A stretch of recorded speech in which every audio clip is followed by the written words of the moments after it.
Internet డెస్ట్ అంతర్జాతీయంగా ఎక్కడ ఏ మూల యుద్ధం జరిగినా బంగారం, వెండి ధరలు పెరుగుతుంటాయి. వీటి ధరల పెరుగుదలను అనిశ్చితికి కొలమానంగాను భావిస్తుంటారు. తాజాగా పశ్చిమాసియాలో నెలకొన్న ఉద్రిక్త పరిస్థితుల వేళ బంగారం, వెండి ధరలు అమాంతం పెరిగాయి. కానీ మళ్లీ వెంటనే దిగొచ్చాయి.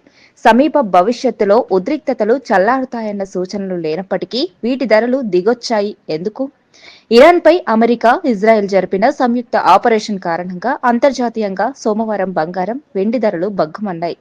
అంతర్జాతీయ విపణిలో బంగారం ఔన్స్ $5,400 పైకి చేరగా, వెండి ఔన్స్ $95 వరకు చేరింది. మంగళవారం నాటికి అంతర్జాతీయ మార్కెట్లో వెండి దాదాపు 10% పతనమై $82 స్థాయికి దిగొచ్చింది.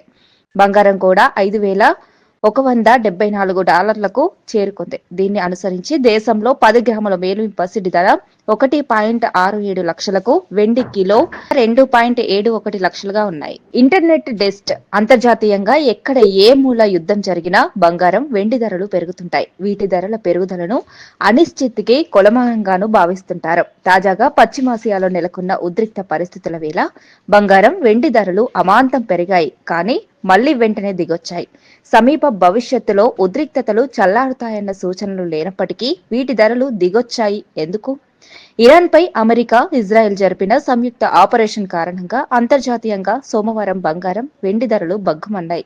అంతర్జాతీయ విపణిలో బంగారం ఔన్స్ $5,400 పైకి చేరగా, వెండి ఔన్స్ $95 వరకు చేరింది. మంగళవారం నాటికి అంతర్జాతీయ మార్కెట్లో వెండి దాదాపు 10% పతనమై $82 స్థాయికి దిగొచ్చింది. బంగారం కూడా $5,174కు చేరుకుంది. దీన్ని అనుసరించి దేశంలో 10 గ్రాముల మేలిమి పసిడి ధర 1.67 లక్షలకు, వెండి కిలో 2.71 లక్షలుగా ఉన్నాయి.